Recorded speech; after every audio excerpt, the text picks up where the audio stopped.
Oke, mari kita mulai. Halo, saya Andoko Wargo dari Maestro Consulting, Coaching, dan Communicating. Untuk Anda semua dalam Serajum Live. Senin, Rabu, Jumat Live, program Corporate Social Responsibility Maestro untuk Indonesia dalam rangka ikut mencerdaskan kehidupan bangsa. Teman-teman semua, hari ini adalah episode ke-206. 206 judulnya adalah Online Learning. Mudah-mudahan bisa memberikan manfaat.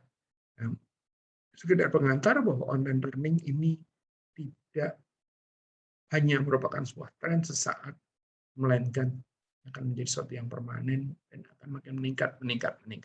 Di dalamnya saya akan membahas tentang kelebihan dan kekurangannya, di mana kalau kita kuasain kelebihan dan kekurangannya, maka kita akan bisa lebih tahu bagaimana mempertahankan dan meningkatkan kelebihan dan kemudian mengurangi kekurangannya. Kita akan mulai dengan materi PowerPoint.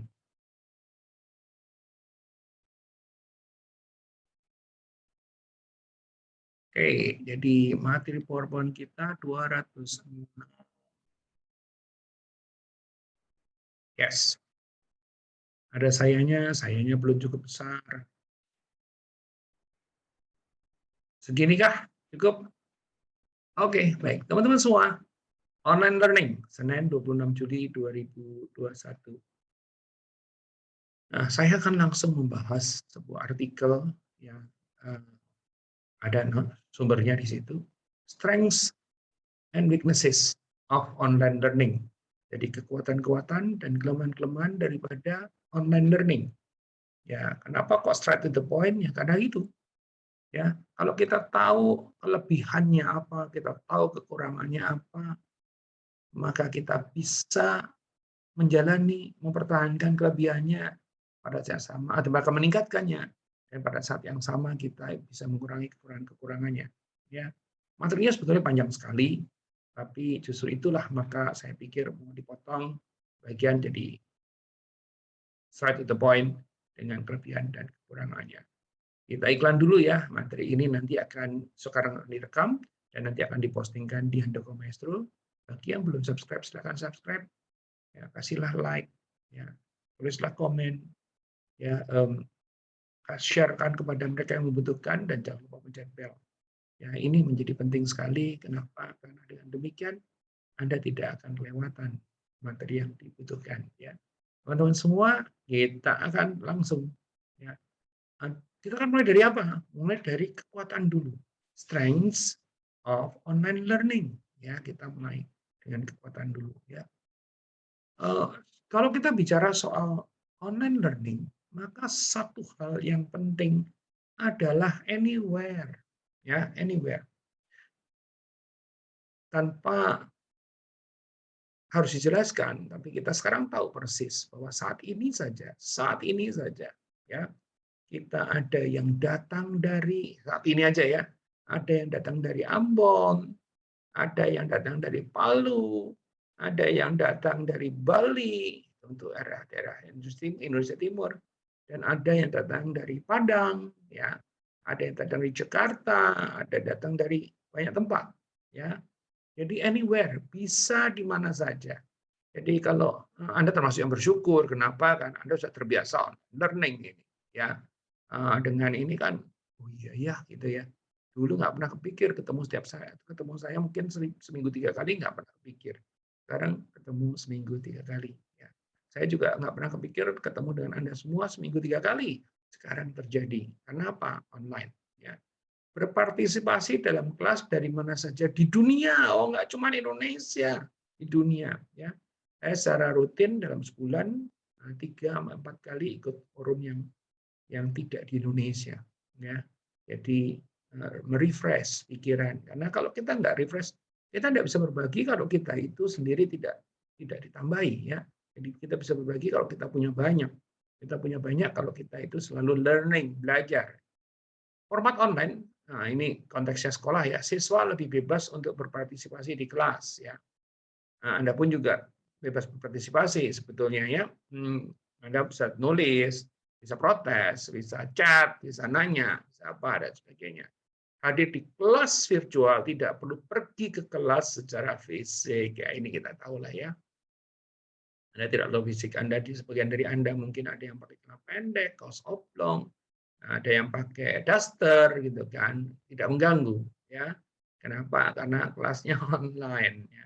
Tentu saja kalau kelasnya benar-benar pure interaktif, mungkin harus lebih proper berpakaiannya ya. Karena saya siaran, maka saya melakukannya lebih proper.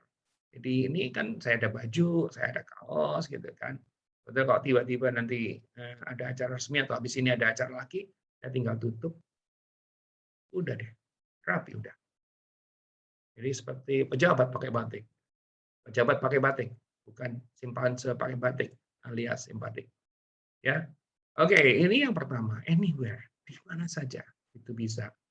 Jadi jika Anda ingin berbagi, ya berbagilah online. Jadi bisa berbagi di mana aja.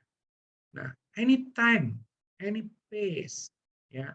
Jadi kalau kita melihat, ya, saya akan jelaskan dulu sebetulnya si pace ini apa gitu ya. Oke, kita lihat ya. Jadi setiap saat, ya tadi kan anywhere, ya kalau kita melihat pace, ya pace ini bicara soal kecepatan, ya. Jadi setiap saat, setiap seberapapun cepatnya, ya. Gimana caranya? Ya. Kelas virtual dapat diakses 24 jam sehari, 7 hari seminggu, ya. Saya itu kadang-kadang belajar kalau tiba-tiba terbangun jam 2 dan tidak bisa tidur. Belajarlah saya, ya, nonton kelas online, ya.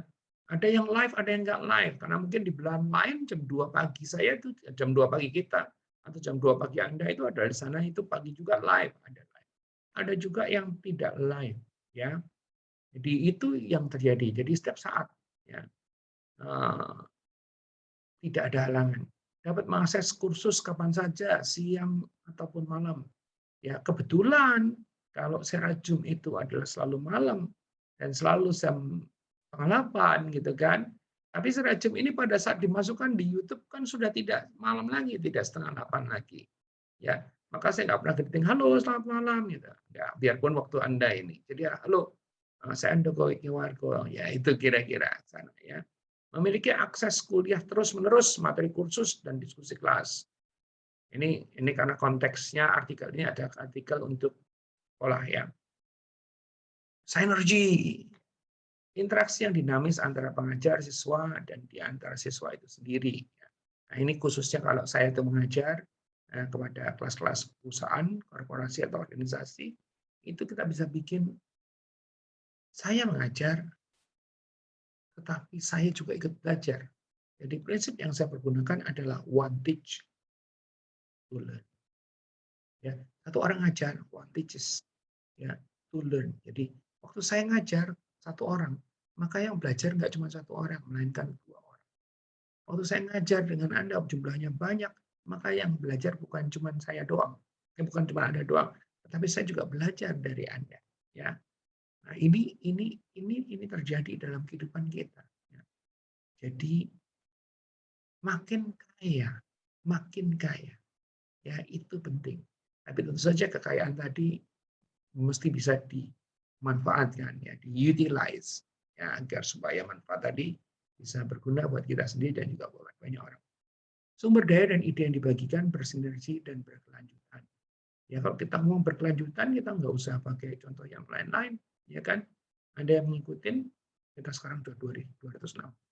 206 kan jumlah yang sedikit. Episode 206 episode bukan jumlah yang sedikit, dan ini hanya dalam waktu 1 tahun. 1 tahun 4 bulan, kita 16 bulan kira-kira. Ya. Atau bahkan kalau April sampai Maret 12, April, Mei, Juni, Juli, persis 16 bulan. Ya. Setiap individu bisa berkontribusi pada diskusi dan mencari pekerjaan online. Sebetulnya saya harapkan juga ya dengan metode ini Anda juga bisa menulis sesuatu di chat box di Facebook dan kemudian usul, bertanya dan sebagainya. Ya. Awal-awal acara masih banyak yang bertanya, sekarang cenderung untuk mendengarkan. Ya. Anyway, tidak ada masalah. Ya. Karena kadang-kadang pertanyaannya kejapri justru. Nah, ini untuk yang benar-benar interaktif ada yang namanya high quality dialogue. Ya. Ini kalau yang benar-benar interaktif ya. Jadi biasanya interaktif kita lakukan di acara yang menggunakan Zoom ya. Tidak menggunakan ini yang saya lakukan sekarang di Serajum lebih lebih one way sebetulnya, relatif lebih one way. Sementara kalau kita itu menggunakan Zoom, menggunakan Webex, menggunakan MS Team, Google Meet, ya itu bisa interaktif. Ya. Pelajar atau audiens bisa merenungkan komentar dari orang lain sebelum menanggapi atau pindah ke item berikutnya. Siswa mempunyai waktu untuk mengartikulasikan tanggapan pemikiran dengan makin lebih mendalam. Ya. Di sekolah online ini terjadi. Ya. Kalau siswanya aktif, kalau siswanya itu sekedar setor muka atau absennya muncul terus kemudian hilang ya akhirnya nggak ada. Ya. Dan itu bukan perilaku yang baik tentu saja ya. Karena dengan perilaku seperti itu kita tidak mendapatkan sesuatu. Ya. Mudah-mudahan di sini nggak ada, yang di sini harusnya tidak ada. Tidak ada. Nah ini masih terkait dengan belajar ya ada student center dalam diskusi online dan ini banyak dilakukan. Siswa secara individu menanggapi materi pelajaran dan komentar dari siswa lain. Teman-teman semua memang paling berat di Indonesia itu adalah kebiasaan untuk berbicara. Jadi banyak yang terjadi yang pintar bicara atau yang mau bicara itu tidak selalu bicara dengan baik, dengan benar. Ya. Sementara sebetulnya yang pintar dalam pemikiran itu tidak selalu mau bicara. Nah ini yang agak sedikit gawat. Ya. Siswa mengontrol pengalaman belajar mereka sendiri dan menyesuaikan dalam diskusi kelas. Ya, ini kalau kita belajar online ini anggaplah Anda sebagai siswa ya kalau ikut seminar untuk ikut training online maka ini menjadi penting sekali. Ya. Apalagi kita akan coba bahas ada level playing field ya. Faktor pembeda seperti usia, pakaian, penampilan fisik, cacat, ras, dan jenis kelamin menjadi tidak ada. Jadi playing field-nya ini level semua. Jadi ada equality di sana. Ya, ada equality di sana. Ya, sama seperti saat ini ya. Anda mau pakai daster, mau pakai jas, maksudnya nggak ada ya. Mau pakai piyama atau mau pakai apapun juga tidak ada yang lihat ya atau nggak ada masalah juga. Fokus perhatian jelas pada isi diskusi atau isi materi dan kemampuan individu untuk merespon dan berkontribusi kepada materi. Ya, ini penting teman-teman semua. Ya, level playing field ini menjadi keunggulan. Jadi tadi kalau kita boleh bahas ada 6 ya keunggulan daripada. Kalau Anda nanya apakah bisa lebih dari itu, bisa lebih dari itu. Tapi hari ini kita bahas hanya 6 saja karena kita cuma punya waktu sekitar 30 menit ya. Nah, ini teman-teman soal level playing field-nya. Saya akan membahas berikutnya ya. Dan ini tidak kalah pentingnya adalah kelemahan. Ya. Sorry, nomor 7 dulu ya. Access to resources. Mudah untuk memasukkan pakar tamu terkemuka atau mahasiswa dari institusi lain. Sama di kelas ini juga ada kan, kadang-kadang saya datangkan tamu. Ya dari sini yang sudah hadir aja nih beberapa adalah tamu di acara saya ya. Memiliki akses ke sumber daya dan materi yang terletak di mana saja di dunia. Yang menjadi kendala biasanya adalah waktu ya. Jadi kalau saya punya siaran yang berbeda 12 jam waktunya, itu saya harus bikinnya itu tidak bisa misalnya katakanlah saya mendatangkan tamu di sejam bersama Handoko Wikiwargo. Kalau bedanya 12 jam saya nggak bisa bikin jam 2 seperti biasanya. Saya harus bikin jam 10 pagi. Kenapa jam 10 pagi? Karena kalau nggak jam 10 pagi, kalau nggak jam 10 pagi, beda 12 jam, mereka nggak mau kalau jam 2 pagi. Ya, jam 10 malam masih oke lah, cuma 1 jam. Ya, ini yang terjadi. Jadi dan nomor 8 adalah creative teaching. Fasilitator adalah siswa berkolaborasi menciptakan pengalaman belajar yang dinamis. Tetap aja ada yang namanya keterbatasan. Tapi di dalam keterbatasan tetap aja yang namanya kreativitas. Ya. Jadi dalam kasus kami misalnya katakanlah Zoom dulu kalau Anda ikut yang awal-awal, maka pada saat menerangkan gini sayanya nggak ada. Ya.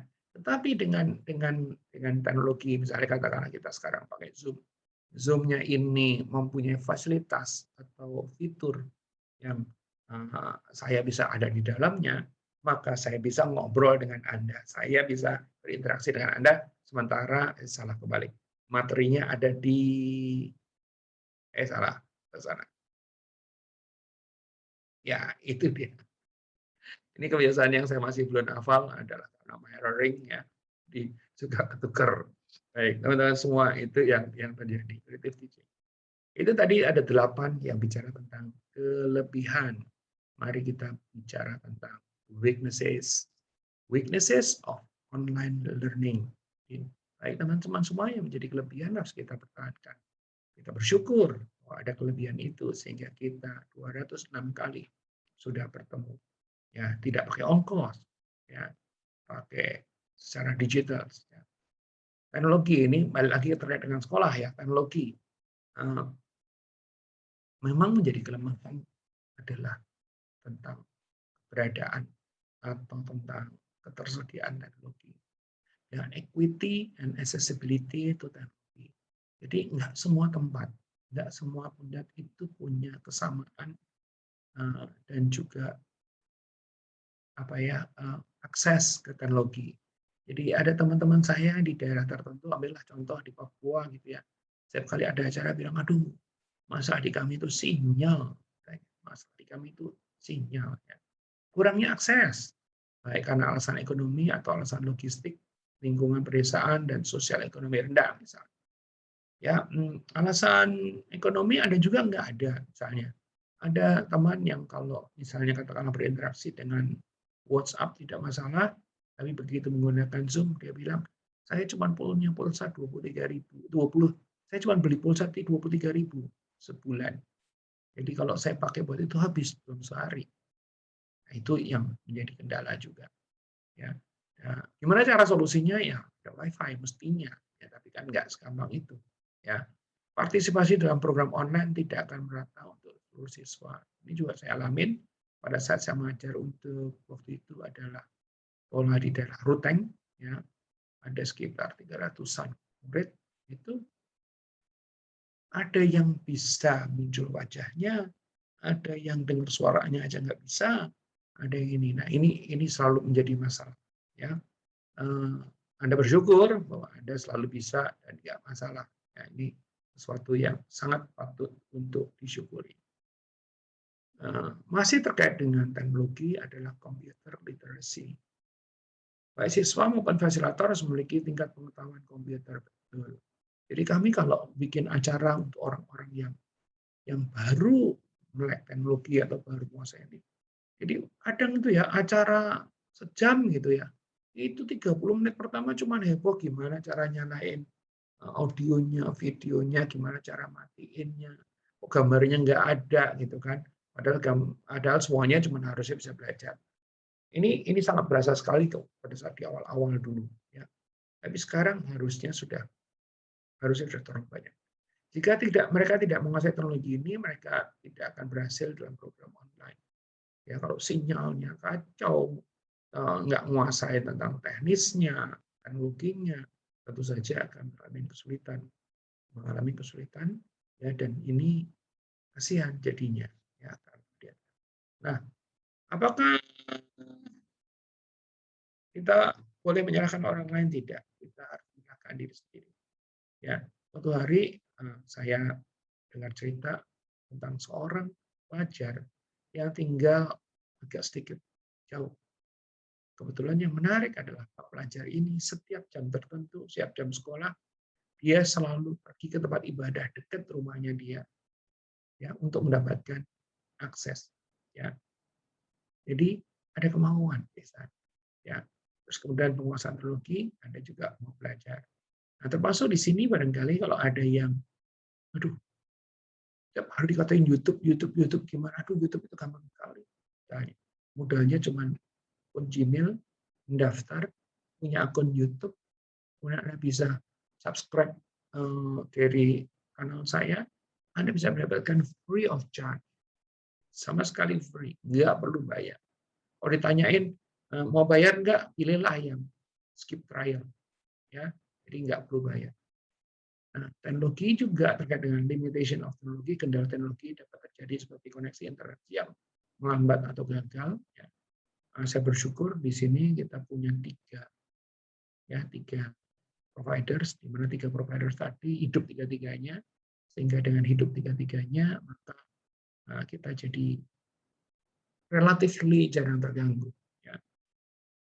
Program aplikasinya crash, ini juga terjadi beberapa kali di antara 206, jadi crash-nya gara-gara Zoom-nya, gara-gara Facebook-nya, atau gara-gara keterhubungan antara Zoom dengan Facebook, itu membuat ini menjadi masalah juga. Ya. Hari Jumat kemarin saya kehilangan internet di tengah-tengah acara. Waduh, panik nggak? Dulu ya panik, sekarang ya dicari jalannya. Ya, atau yang terakhir mungkin adalah siswa atau Anda menggunakan PC yang tidak kompatibel, sehingga nanti gambarnya nggak keluar atau gambarnya jelek keluarnya. Itu bicara soal teknologi. Nah, ini bicara soal student, berarti kalau padanannya di sini adalah bicara tentang Anda. Ya, the student, siswa harus mempunyai tanggung jawab dan disiplin diri seperti jadwal yang terorganisir, memiliki motivasi diri dan manajemen waktu, tentu saja. Nah, buat Anda semua, ini kalau dirapakan Anda ya, Anda ada di sini karena tanggung jawab Anda yang demikian luar biasa, sehingga Anda tuh rajin belajar terus, disiplin, ya, memiliki motivasi dan juga manajemen waktu. Ya. Tapi yang menarik adalah apa? Selagi saya ngajar, hanya saya nggak boleh makan. Anda kan boleh makan, boleh ini, boleh itu. Asal jangan ada kayak teman saya nonton gitu kan, ngikutin, sambil tiduran, nanti baru matinya besok karena apa? Sudah keburu tidur. Ya. Untuk alasan ini, pendidikan online tidak sesuai untuk siswa yang lebih muda, itu SD dan sebagainya. Ya. Karena dirasakan, tapi nggak bisa juga. Sekarang online mau nggak mau harus begitu. Ya, dok, kita punya anak-anak yang siswa pemula yang muda, maka tanggung jawabnya orang tua lah untuk melakukan. Ya, fasilitator. Kalau Anda juga tertarik menjadi fasilitator, ada yang namanya lack of essential online qualities. Jadi kurang kualitas terhadap essential online. Program online akan melemah jika fasilitatornya tidak cukup siap. Ya. Oke, ini penting. Ya, ini penting sekali. Jadi program online akan menjadi masalah kalau fasilitator tidak cukup. Ya. Nah, kesiapan itu ada banyak faktor ya, tentu aja. Misalnya katakanlah kesiapan teknologi, ya, kesiapan pengetahuan, keterampilan, mengoperasikan alat. Ya. Nah, di kami kebetulan sudah di-install gimana caranya ini sampai lighting, lampu segala macam bisa di-install persis di muka Anda. Ya. Instruktur harus mampu berkomunikasi dengan baik. Berkomunikasi biasa dengan berkomunikasi online itu menjadi dua hal yang tidak sama. Ya. Oleh karena itu ini penting, ya, berkemampuan untuk melakukan komunikasi dengan baik dan menciptakan suasana kelas yang nyaman dan menarik. Seandainya Anda tidak ada gambar, misalnya gambar-gambar, nggak ada juga tulisan, nggak ada juga saya mukanya di sini, mungkin jadi kurang menarik. Ya, oleh karena itu kita bikin seperti yang sekarang. Ya, terus apa lagi, teman-teman semua? The administration and faculty, ini kita bicara soal sekolah. Ya. Administrator atau anggota fakultas yang tidak nyaman dengan perubahan seperti ini, saya pernah diskusi dengan satu university atau dengan satu sekolah juga, yang maaf nih, pengurusnya jadul, sehingga minta peralatan ini, itu, dan sebagainya tidak dijalanin. As simple as misalnya katakanlah webcam aja nggak punya, kan? Mikrofon juga nggak punya, padahal sekolah harus melakukan proses belajar mengajar. Ya, yang memang sih sebetulnya ya bisa aja. Jadi kalau sekarang saya nggak pakai apa-apa karena saya pakai mikrofon tembak. Kalau saya bisa nyalain itu lampu dan sebagainya, karena ini masalahnya karena memang punya kesadaran. Ya.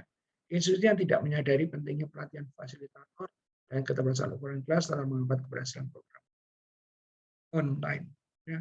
Jadi harusnya kalau ini fasilitator itu, kalau dia nggak bisa belajar sendiri, harus ada yang memberikan dia pelajaran agar supaya bisa berjalan dengan baik. Terus di online environment, ya, ini menjadi kelemahan. Ya. Environment itu perlu dibentuk. Ya. Anda melihat, ya, di kelas yang lebih besar tingkat sinerginya bergeser, dialog siswa dan fasilitator di kantor siswa akan terbatas. Jadi besok saya akan mengajar di sebuah institusi yang belum terbiasa online. Wah, ini pusing kepala juga. Ya. Sehingga kalau jumlahnya besar mereka dan itu wajib ini kan ya bahwa semua kamera harus terbuka, bahwa apa namanya tidak ada noise, ya, suara boleh dihilangkan. Ini terpaksa harus agak sedikit sadis. Nah, ada hal-hal yang what should not be taught online. Ya, ada yang tidak sebaiknya diajarkan secara online. Tidak semua pelajaran disampaikan secara online. Ya, contoh latihan yang sifatnya fisik, ya, yang operasional, ujian gigi, dan cara bicara depan umum. Tapi ini sebetulnya materi lama. Materi yang baru bisa membuat yang tidak seharusnya ini menjadi seharusnya karena dipaksa oleh keadaan. Ya, nggak apa-apa, oke aja, gitu kan. Kasarannya adalah daripada nggak ada. Saya punya sahabat yang anaknya sudah setahun lebih, sudah semester ketiga, kuliah di Fakultas Kedokteran, tapi tidak pernah datang ke fakultasnya. Ya, ya tentu saja nanti kalau praktikum dan sebagainya perlu datang, tapi one day. Sekarang situasinya dipikirin bagaimana agar supaya pelajaran bisa masuk terus. Ya, nah nama adalah kurikulum program online harus dipertimbangkan dan dikembangkan dengan cermat. Termasuk waktu saya bikin program pada Anda. Kalau program saya cerita tentang sesuatu yang sifatnya lama, nggak relevan, atau kurang kekinian, Anda pasti tidak mau nonton. Ya. Sama, kurikulum juga gitu, harus disesuaikan. Ya. Ketergesaan institusi mengembangkan program pendidikan jarak jauh, mengabaikan pentingnya kurikulum dan kebutuhan profesional. Yang memenuhi syarat ini masalah teknis daripada sekolah. Ya. Tapi ini jadi pembelajaran juga buat kita. Kalau saya asal bicara kepada Anda, kalau Anda asal bicara kepada audiens Anda, maka akan jadi masalah juga. Ya. Nah, saya juga berusaha batasin bahwa yang saya bicarakan di sini adalah only people and business development. Ya. Nah, Anda yang menjadi tambahan selama pandemi adalah hal-hal yang terkait dengan kekinian pandemi, terkait dengan kesehatan, terkait dengan keselamatan, terkait dengan kejiwaan, itu sebagai tambahannya. Dan satu lagi, terkait dengan motivasi yang biasanya Anda dapatkan dalam bentuk siaran di hari Jumat, ya, Monday Night Movie, ya, Monday Night Movie. Nah, teman-teman semua, kita lanjutkan lagi. Jangan lupa ya, materi ini semua akan dipostingkan di Andoko Maestro, kanal YouTube Andoko Maestro. Kalau yang hari Sabtu atau yang hari-hari yang lain yang nggak saya racun, banyak kan dipostingkan di Maestro Channel. Andoko Maestro adalah kanal yang isinya edukasi. Sementara Maestro Channel itu adalah kanal yang isinya adalah inspirasi. So you can have fun. Ya, subscribe, silahkan. Ya, dan kemudian jangan lupa nyalakan lonceng. Ini akan mengingatkan Anda apabila materi baru sudah diupload. Ya, dan free of charge, no problem. Ya, jadi no burden too. Nah, teman-teman semua, dari saya materinya prinsipnya itu, ya. Jadi, nah, coba saya akan cerita dulu, saya akan ulang karena kita masih punya 2 menit. Ya. Kekuatan daripada online learning, ya boleh bilang ada 8, anywhere, di mana aja, seperti yang kita lakukan, di mana aja, ya. Anytime, any place, ya, setiap saat, setiap waktu, ya. Nah, yang di Facebook juga bisa sebetulnya. Tapi kalau mau aman lebih gampang Anda masuk ke YouTube, ya. Anytime, any place. Ya, pace ini kecepatan, ya. Jadi kalau Anda, saya cuma punya waktu 10 menit, padahal materinya 30 menit, matiin dulu. Nanti lanjutin lagi. Itu juga nggak masalah. Ya. Dan dalam online learning bisa muncul synergy, saling berikan dan mencapai hasil yang lebih bagus. Ada high quality dialog pada saat memang interaktif, ya. Ada student center, jadi saya center kepada Anda sebagai audiensnya. Ada level playing field.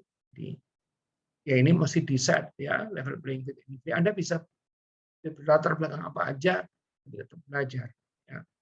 Terus kemudian ada akses to resources, jadi bagi belajar Anda bisa mengakses kemana-mana, dan kemudian ada namanya creative teaching. Ya, tentu saja dibatasin oleh kemampuan teknologi, tetapi pada prinsipnya itu adalah bisa Oke, kalau kita dari sisi weaknesses-nya, ada teknologi, ya, memang sejujurnya adalah equity, kesamaan, dan juga accessibility untuk teknologi. Ya, semua tempat bisa, ya, computer literacy ini Anda bisa melakukan dengan cara perbaikan diri, ya limitation of teknologi, ya kalau usaha masih bisa lah, kira-kira begitu. Ya. Nah, students-nya, facilitator-nya, ya fasilitator yang kurang, lack of essential online qualities juga ada. Ya. Terus kemudian bicara soal administration dan faculty, bicara soal di online environment, bicara online level of strategi, dan apa yang tidak sebaiknya dilakukan online, serta yang keenam. Teman-teman semua, mudah-mudahan ini tidak terlalu berat, tapi memang harusnya Senin biasanya dibikin agak sedikit berat. Ya. Nah, kita akan ketemu lagi Rabu di Serajum 207, akan bicara tentang hukum Nemesis, dan kita akan bicara di 208, itu menggunakan film yang bicara tentang kuliner. Saya Handoko Wignawargo dari Mastery Consulting, Coaching, dan Communicating untuk Anda semua dalam Serajum Live episode 206. Terima kasih sudah mendengarkan.